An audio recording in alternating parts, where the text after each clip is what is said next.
Hey guys, and welcome to another New World video. In today's video, I thought we'd have a look at the patch notes, seeing how the server's down and I can't work on my armoring anymore. So let's get into it. New World Update 1.0.4 will release for the Central Europe, US East, South America, and AP Southeast regions at 10 p.m. on October 27th. US West will begin downtime at 11 p.m. on the same day, obviously. Update 1.0.4 is primarily focused on fixing the top issues our players have been hitting in recent weeks, especially those impacting wars. Notable fixes include resolving the AoE magic effect war exploit, the issue preventing players from being able to appropriately increase their faction token cap, and beginning work on addressing issues causing invulnerability. We'd like to thank you for your patience as our team continues to work on resolving these issues, and for your reports on our official forums. You can find a full list of changes and fixes below. But first, we'd like to share our plans for rolling out Outpost rush and server transfers in a safe method. Okay, let's have a look. So this is the rollout plan. After the downtime required to deploy the 1.0.4 update, we will re-enable Outpost rush and server transfers at the times listed below. US West will be enabled at 2 a.m. when downtime from 1.0.4 is complete. After we monitor server transfers in US West to ensure no issues are encountered, we will re-enable it for remaining regions at 2 p.m. No server restarts are required. For Outpost rush, South America at 2 a.m. when downtime from the patch is complete. After we monitor Outpost rush in South America to ensure no new issues are encountered, we will enable it for the following regions at the times below. US West 10 a.m. US East 12 p.m. AP Southeast 2 p.m. Central Europe 7 p.m. Our goal is to adhere to the schedule above, but may need to adjust the timing depending on any issues, or lack thereof. We'll keep you updated on our forums through in-game messaging for any incoming downtime. Thank you to our players in the US West and South America for helping us to ensure these features are ready for the worldwide rollout. And thank you to everyone for your understanding and patience. So guys, we know that some problems are going to arise. That's just the way it works in MMOs, so I wouldn't hold too tightly and make any plans around these timetables they've posted. I would expect some downtime. So let's look at the general changes. Remove the Everfall starting beach to funnel new players through the other 3 locations to increase the probability of new players and friends being able to start together. So I wonder what they'll put there, or if they'll leave it as it is, as a silly starter beach, but nobody will spawn there. That seems like a really big waste of time. Or waste of space, rather. It'd be kind of cool if they added, like, another elite location there or something. The first house discount reduces the purchase price, but does not reduce taxes. However, the UI indicated to players that their taxes would be reduced. And it was only after purchasing the house and needing to pay taxes that they discovered they had to pay full price. We will compensate any players who purchased a house before the UI fix went out with 2,000 coins. So that's kind of a bonus.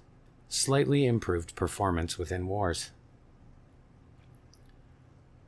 Slightly improved the performance of the life staff with changes to the passive abilities Mending Touch and Blissful Touch. It would be really nice if they changed the life staff so that when you cast a healing spell, you get credit for a tag if you're healing a party member, and you get weapon experience for healing somebody who's fighting it who's in your party, but I digress. In Update 1.0.3, we corrected a bug causing companies to lose income from owning multiple territories, or from failed war declarations. With this update, we are reimbursing lost coin revenue. Excellent.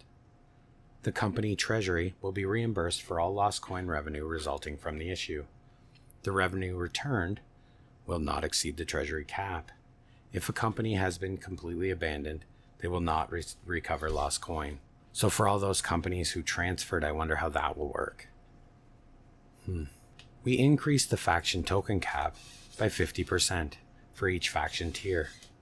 We made this change so that players can earn extra tokens even if they've hit the reputation cap and want to save up while working to advance to the next faction rank. Here are the new values. So they've increased Tier 1 from 5,000 tokens to 7,500 tokens. They've increased Tier 2 from 10,000 tokens to 15,000 tokens. Tier 3 from 15,000 increased to 22,500. Tier 4, 25,000 to 37,500. And Tier 5, from 50,000 to 75,000. General bug fixes. Fixed an issue where the faction token caps were not increasing after players had completed the rank up quests for their faction. Fixed a rare issue, causing world time to skip ahead or behind, which would subsequently cause a variety of issues across the world. Fixed an issue causing players to lose houses they owned in Cutlass Keys. That one kind of scares me because I happen to own a house in Cutlass Keys, and now I'm concerned I'm going to lose it, strangely enough. Fixed several rare server crash issues. Fixed an issue with the suspension ban notification showing incorrect times. Fixed an issue where players could use their world transfer token while they still had active trading post contracts, causing additional issues when the transfer resolved. Fixed an issue causing some AI to not spawn in the world as intended. Fixed an issue where Mrickguard corrupted portals in Shattered Mountain were distributing higher tier gear than intended and respawning faster than intended. I apologize for my pronunciation of those corrupted. I have no idea how to say that word. Maybe some of you can write it out phonetically in the comments. Thank you. Fixed an issue where enemies in these corrupted portal events were dropping loot. Fixed an issue causing an unintended animation when interacting with the bubbling cauldron housing item, and an issue causing the ladle object to not appear in the player's hand while interacting. This is good because they're fixing things, but with all the things that are broken right now, we're focusing on whether or not our witch's cauldron ladle is in our hand. Let's move on.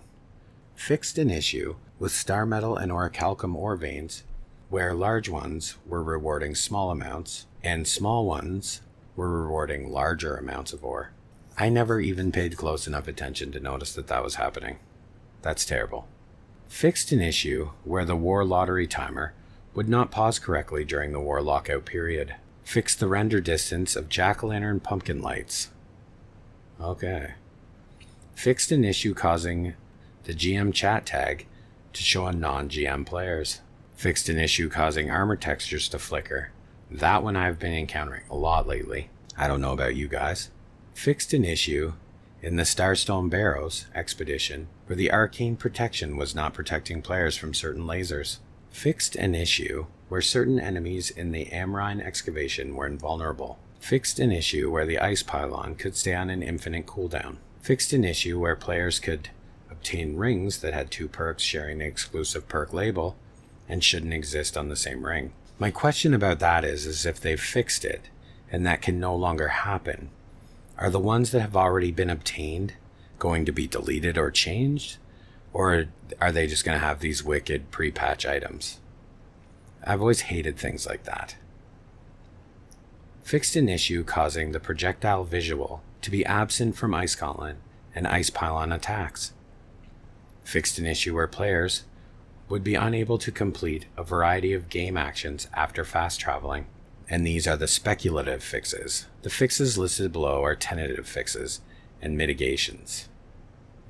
Our goal is to get these changes out and see if issues persist, so we can continue to work on them and address in future update if necessary. Fixed a war exploit, where players could use area of effect AoE magic effects to capture rally points without taking damage. Now this should be improved by the war performance and the life staff performance updates, but we will continue to monitor to see if the issue persists. We have fixed several known causes of players being invulnerable. This issue is top priority for our team, and we are continuing to track down fixes for additional causes of this issue. We have speculatively fixed the issue where players could get stuck after leaving an outpost rush. This was a rare issue, and our team was not able to reproduce it. We will continue to monitor during the rollout. And then, of course, they say thank you for your support. We'll see you in Eternum. So guys, what do you guys think? Do you think maybe that they're not focusing on the correct issues? Are you happy to see some of these fixes? Let me know in the comments.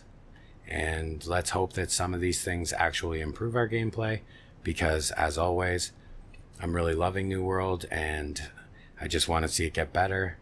I have nothing really negative to say, even though I'm not sipping the copium. I am aware of the problems. I just don't like to focus on them because it seems like that's what everyone else is doing. And as always, thanks for watching, and I'll see you in the next one.